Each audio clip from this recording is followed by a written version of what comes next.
अस्सलामुअलैकुम ख़वातीन व हज़रात, हाज़रीन नाज़रीन सामीन, मैं आपका मेज़बान डॉक्टर शहजाद शमीम और मेरे साथ मौजूद हैं जनाब मेरे उस्ताद मोहतरम नहायत मोहतरम सर जनाब मंजूर अहमद साहब।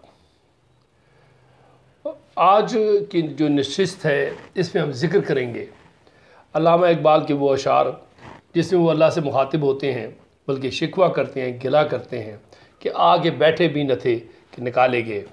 तो उसका पूरा पस मंज़र बयान करेंगे और आज की जो हालात हैं, मारूजी हालात हैं,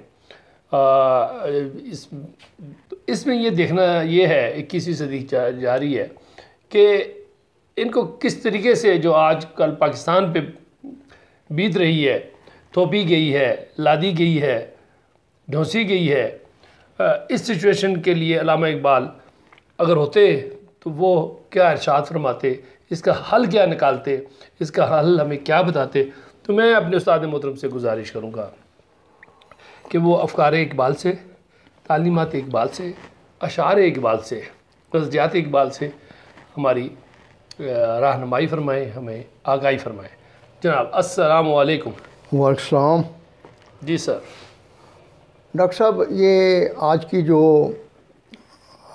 का जो उन्वान है आपका, जो बड़ा खूबसूरत ये नुक्ता है, मैं समझता हूँ कि इकबाल ने जो 20वीं सदी में अंदाज़ अपनाया था, जी जी जी, ख़ुसूसी तौर पर जो है ना, उमूमी तौर पर पूरे आलम इस्लाम में और ख़ुसूसी तौर पर हिंदुस्तान में, जहाँ के 7 करोड़ लोग मुसलमान थे, लेकिन है कि वो ज़हनी, नफ्सियाती, मुआशी, समाजी, इक़्तिसादी हर हवाले से ग़ुलाम बन चुके थे ना। और उन्होंने जो यानी बल्कि हमारे तमाम मकातब फ़िक्र और उनके रहनुमा जो थे ना, वो कहते थे यही इस्लाम है जो इस वक्त हमें जो राइज है, जो मिला हुआ है, हाँ, जो राइजुल वक्त है, जो यही जो है ना, और इस पर जो है ना, इसके अंदर रहते हुए जब हमें नमाज, रोज़ा, हज, ज़कात, इसकी जो इजाज़त है, ये काफ़ी है हमारे लिए, मोर देन एनफ। तो मैं समझता हूँ डॉक्टर साहब, ये जो आपने, बल्कि मैं कहता हूँ ये बड़ा साइंटिफिक पहलू आपने आज, क्योंकि आज दौर है आइंस्टाइन का। जी।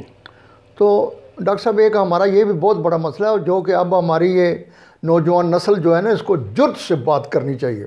आज जिस अल्लामा इकबाल ने जुर्त की थी और अल्लाह से देख गिला, डायरेक्ट गिला कर दिया, शिकवा कर दिया। 1911 की बात है, 12 की बात है, वो ज़रा इरशाद फरमाएं। हाँ, कि ये जो है ना अपना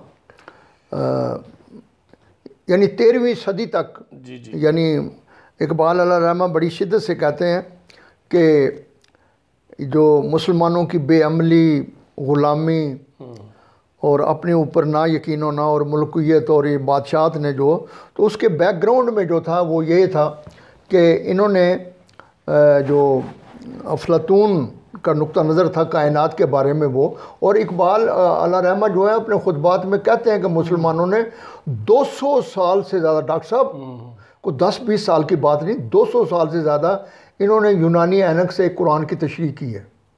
ये 200 साल तो वो होंगे ना जो बड़े सगीर में थे, ये तो उससे पहले काम शुरू हो गया था, ये तो 60 हिजरी के बाद ही काम शुरू हो गया था। हाँ, तो नहीं, मकसद है कि उमवी और फिर आगे अब्बासी, ठीक है, तो ये फिर आगे मसला चलता रहा। तो आज भी डॉक्टर साहब जो बड़ा 200 साल हो गए, हाँ, जो आज भी जो बड़ा हमारा पहलू का, हमें ये जो ज़िंदगी के अंदर हमें ये जो मुख्तलिफ आप देखते हैं ना, ये ऐसे पहलू के अमल से कुतराना, और जनाब ना जिस तरह इकबाल ने एक जगह इसको तसव्वुफ़ के हवाले से कहा है ना कि ये हिकमत मलकूती, ये इल्म लाहूती, हरम के दर्द का दरमा नहीं तो कुछ भी नहीं, ये ज़िक्र नीम शबी, ये मराकब, ये सरूर, कि तू सारी रात अल्लाह करता है, सुबह उठ के तू गुलामी करता है, तुझे शर्म आनी चाहिए कि ला इलाहा इल्लल्लाह मोहम्मद रसूलुल्लाह कहने वाला वो तो किसी का गुलाम हो ही नहीं सकता। बिल्कुल। है ये हिकमत मलकूती, ये इल्म लाहूती, हरम के दर्द का दरमा नहीं तो कुछ भी नहीं, ये ज़िक्र नीम शबी, ये मराकब, ये सरूर, तेरी खुदी के निगहबान नहीं तो कुछ भी नहीं, खिरद ने कह भी दिया ला इलाहा तो क्या हासिल, दिलो निगाह मुसलमान नहीं तो कुछ भी नहीं, और एक जगह इसी को वो डॉक्टर साहब इस तरह कहते हैं कि गला तो घोंट दिया अहले मदरसा ने तेरा, कहाँ से आए सदा ला इलाहा इल्लल्लाह। तो डॉक्टर साहब ये जो आपने वो हवाला दिया है ना, तो इकबाल ने अवेयरनेस बेदार, और मैं समझता हूँ आज उससे ज़्यादा ये अशार जो हैं जी जी, तो वो अल्लाह से किस तरह, यानी उनका तर्ज तखातब जो है ना वो मुझे बहुत पसंद है, जुर्रत वाला है, जुर्रत वाला बिल्कुल है कि वो अल्लाह से कहते हैं कि तेरी महफिल भी गई, अल्लाह अकबर, चाहने वाले भी गए, शब की आहें भी गई, सुबह के नाले भी गए, दिल तुझे दे भी गए, अपना सिला ले भी गए, आके बैठे भी नाते थे निकाले भी गए, कि अल्लाह मियाँ तेरा इतना हौसला नहीं हुआ।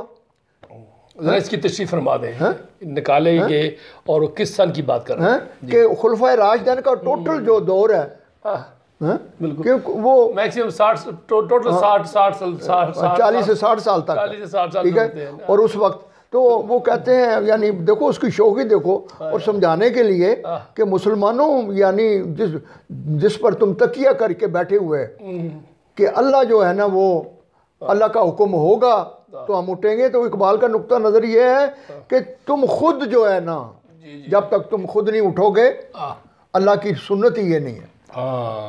बिल्कुल। अब देखो यानी उसका जो है कि तेरी महफिल भी गई, चाहने वाले भी गए, शब की आहें भी गई, सुबह के नाले भी गए, वो सहाबा कराम को पढ़ना पढ़ाना और ये और वो दौर क्या ही नहीं किया। दिल तुझे दे भी गए, अपना सिला ले भी गए, आके बैठे भी ना थे कि निकाले भी गए। तुमने क्या दिया रजी अल्लाह, मैं इनसे राजी हूँ, मुझसे राजी। और फिर आखिर में कहते हैं आए उशाक गए वादा फर्दा लेकर, कि अल्लाह मियाँ वो तो कामयाब हो गए, वो आए और जनाब आए, अब इन्हें ढूंढ चिराग रुख ज़ेबा और छा गए थे। बिल्कुल।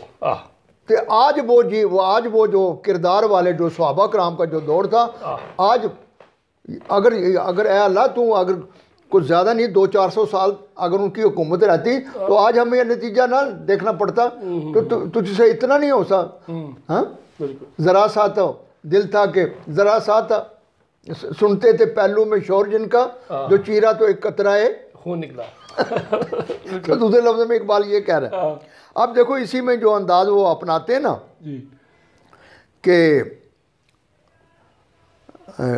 बनी अगयार की अब चाहने वाली दुनिया, अल्लाह से कह रहे हैं, यानी हमें सिखलाया गया है कि दुनिया से नफरत करो। अब तरीके से बनी गई अगयार की अब चाहने वाली दुनिया, रह गई अपने लिए ख्याली दुनिया। हाँ, हम तो रुखसत हुए औरों ने संभाली दुनिया, फिर न कहना हुई तौहीद से खाली दुनिया। हम तो जीते हैं कि दुनिया में तेरा नाम रहे, कहीं मुमकिन है साकी ना रहे जाम रहे। क्या बात, जगाने के लिए कि हम अल्लाह मियाँ तौहीद जो है ये तो हम साकी का काम करते थे, और जब तक साकी ना हो गिलास अपने आप हरकत में नहीं आता। क्या बात, क्या बात, कहीं मुमकिन है साकी ना रहे जाम रहे। फिर आगे कहते हैं कि बड़े खूबसूरत अंदाज से कि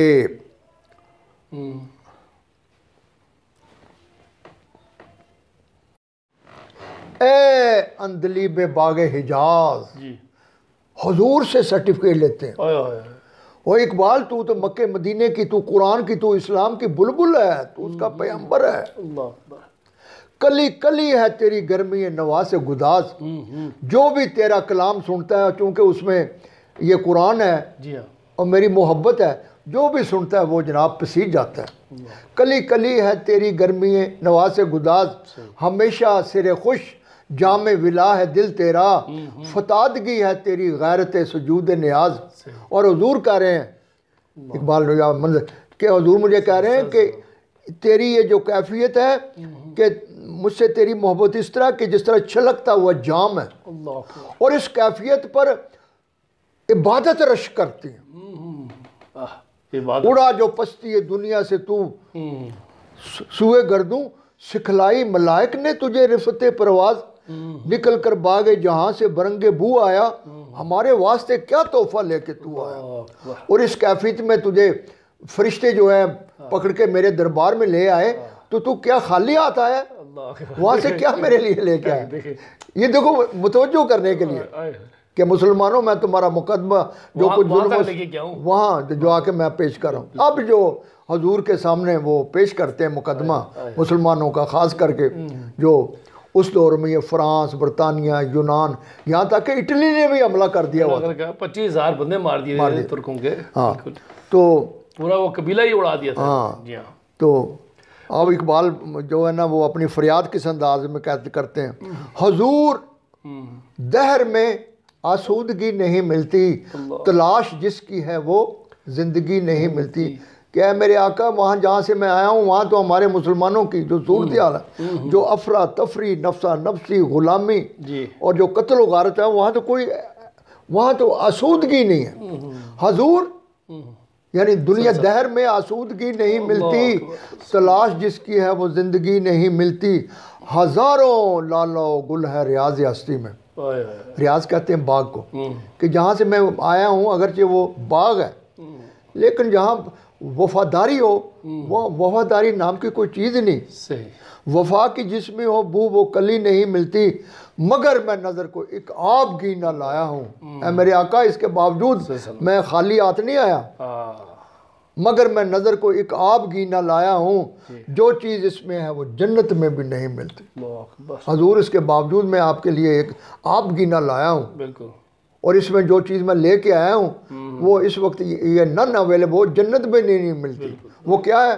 और डॉक्टर साहब, मैंने बकौर एक तालिब इल्म के हवाले मैंने बड़ी रिसर्च की है, कहते हैं कि 20,000 आदमी थे जब इकबाल ये पढ़ रहा था, तो लोग भी ज़ारो कितार रोज़ रहे और इकबाल भी। मगर मैं नज़र को एक आब की ना लाया हूँ, जो चीज़ इसमें है वो जन्नत में भी नहीं मिलती। झलकती है तेरी उम्मत की आबरू इसमें, कि जो कुछ दुनिया में इस वक्त मुसलमानों पर जो कुछ बीत रही है, जो कुछ आलम इस्लाम में और जो कुछ हिंदुस्तान में जो कुछ बीत रही है, अब भी यही हाल है। झलकती है तेरी उम्मत की कि तेरा मुसलमान जो है तेरा नाम लेवा जलील ख़ार हुआ है और कोई पुरसाने हाल नहीं है। झलकती है तेरी उम्मत की आबरू से, त्राबलस के शहीदों का है लहू। तो है मेरे आका, कुछ ख्याल फरमाइए। डॉक्टर साहब, आपने ये छेड़ के मुझे जो है ना, और मैं उम्मीद करता हूँ अपने नौजवानों से कि ये ख़ास नुक्ते को समझेंगे। बिल्कुल। मतलब है कि जिस तरीके से आजकल मिलाद भी मनाई जा रही है, ईद मिलादुन नबी मनाई जा रही है सल्लम, अच्छी बात है, अच्छी बात है। क्या हम इस काबिल हैं कि अपने हज़रत मोहम्मद का नाम ले सकें? क्या हम इस काबिल हैं, अपने आप को इस पायका कर लिया है? क्या इश्क़ रसूल के लिए कोई ज़वाबित नहीं है, असूल नहीं है? उसके कुछ असूल हैं, कुछ ज़वाबित हैं, रूल्स रेगुलेशंस हैं। जब तक आप वो नहीं कर पाते, जब तक तो हम नहीं। आप कह रहे हैं क्वालिफिकेशन है, क्वालिफिकेशन मतलब होनी चाहिए। हर बंदा आयरा खा रहा है, ईद मिलाद नबी मना रहा है, झंडे उठा के ये कर रहा है, वो कर रहा है, रोड ब्लॉक कर रहे हैं। ये कहाँ का इश्क है? ये कैसा इश्क रसूल है कि रोड ब्लॉक करके आप लाखों बंदों की ज़िंदगी जो है जीवन कर रहे हैं, तकलीफ़ें कर रहे हैं। इश्क करना है तो भाई क्या प्रैक्टिकली आप बाजमात हो गए हैं, बाजमात नमाज़ पढ़ते हैं, आपने ज़िंदगी में जो हज़रत ने करके दिखाया है, जो अरशादात हैं, जो फरमाया है, क्या हम उस पर अमल कर रहे हैं? आप जलसे देखें तो रोडों के रोड भरे होते हैं, और जब अजान होती है तो जनाब 2 सफ़े नहीं होती मस्जिद में। ये कैसा इश्क है? ये क्या है? तो इश्क रसूल के लिए कुछ असूल भी हैं, कुछ ज़वाबित भी हैं। क्वालिफाई करने के लिए मैं तो कहता हूँ पाबंदी लगा ली ये हुकूमत को, कि जब तक बंदा क्वालिफाई ना कर ले, वो नबी सल्लल्लाहु अलैहि वसल्लम को सही तरीके से मतलब कुछ तारीफ तो करे, कुछ प्रैक्टिकली अमल तो करे, तब जाके वो उनका नाम लेने। और इसका जो क्वालिफिकेशन का मैं कहता हूँ वो थोड़ा 75% जो है ना, कि हमने फितरत और कायनात को कितना मुसख्खर कर लिया, क्या तरक्की कर ली है, क्या कर लिया, घर के हालात ठीक कर लिए, मुल्क के हालात ठीक कर लिए, क्या हमारे दर्स व तदरीस अच्छी हो गई है, तालीम अच्छी हो गई है, सिलेबस अच्छा हो गया है, क्या हमारे सिलेबस पे नबी सल्लम के जो इरशादात हैं वो हो गए हैं, नाफज हो गए हैं, हम उस पर अमल कर रहे हैं। प्रैक्टिकल लाइफ, इस्लाम तो है ही फितरतन मज़हब है, प्रैक्टिकल मज़हब है, अमली मज़हब है। क्या हम अपने अमल में वो चीज़ें लें जो नबी सल्लल्लाहु अलैहि वसल्लम ने इरशाद फरमाई है, खुलफाए राशिदीन ने करके दिखाई हैं, और हम जनाब बस साल के बाद बस एक दिन के लिए याद आ जाता है कि जी वो इश्क़ रसूल है, ईद मिलादुन नबी है और हमने वो मनानी है। यानी कि इस्लाम के नाम पे नई नई बिदतें और नई नई चीज़ें निकाल रहे हैं। आज ये बिदत है, कल को ये 50-100 साल के बाद नई जो पौध आई, नई जनरेशन आएगी, वो तो इसको मज़हब का हिस्सा समझेगी, वो तो इसके अरकान इस्लाम में ले आएगी। तो लिहाजा हमें चाहिए कि इश्क रसूल के लिए सिर्फ नाम से बात नहीं बनेगी, तस्बीहात से बात नहीं बनेगी, प्रैक्टिकली हमें अपनी ज़िंदगी के अंदर और डॉक्टर साहब पड़ेगा। इसी बात को, ये क्वालिफिकेशन का एक पहलू इकबाल ने बड़ा खूबसूरत इरशाद, कायनात जी यानी आलम जी और इंसान और आदम में क्या फ़र्क है।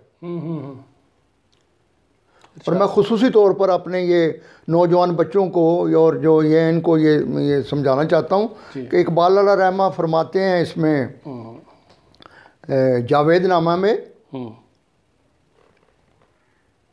आंचे दर जी आदम बगुजंद जी आलम अस्त, सही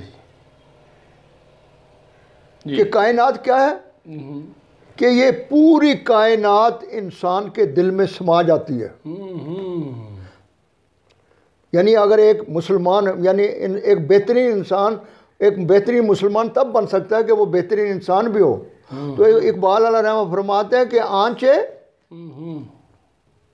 दर आदम बगुजद जी आलमस्त, ये कायनात क्या है, ये सारी कायनात इंसान के आज ये कायनात के जो 1,86,000 मील फी सेकंड की जो नूरी रफ्तार है वो सदियों ट्रैवल करती है फिर जाके पहुंचती है। तो इकबाल अल्लाह रहमा कुरान के हवाले से कह रहे हैं, ये उनका उन्वान है मोहकमात कुरानी के हवाले से। ये जो डॉक्टर साहब मैं आपको शेर सुना रहा हूँ कि आदम वो है जिसके अंदर सारी कायनात समा जाए। सही सही बिल्कुल। और आलम सारी कायनात में समा जाता है और आदम जो है वो पूरी कायनात जो है ना उसको नहीं संभाल सकती। ये फर्क है कायनात। सही बात। क्या हमने क्वालिफाई किया ये? बिल्कुल बिल्कुल। ये चीज़ है, ये इश्क रसूल का ये मैं समझता हूँ 75% पहलू है। बिल्कुल। अगर हमारा ये पहलू नहीं है, अगर 25% हम ठीक है, ये मुत्तकी नमाज रोज़ा ये बड़ा ज़रूरी है, इसमें इखलाकी पहलू बनते हैं। लेकिन अगर आप ये 75% पर क्वालिफाई नहीं करते तो आप मार खा जाएंगे, इस काबिल नहीं रहते कि हम नबी सल्लम का नाम भी ले सकें। तो इसी के साथ ही आज की नशिस्त ख़वातीन हज़रात अपने अख्ताम को पहुँची। उम्मीद है कि आज की नशिस्त से आप मुस्तफ़ीद हुए होंगे और आप अपने अहबाब व इकराम तलबा तलबात और बच्चों को ये पैगाम पहुँचाएँगे। इसी की इजाज़त दीजिए। पाकिस्तान जिंदाबाद।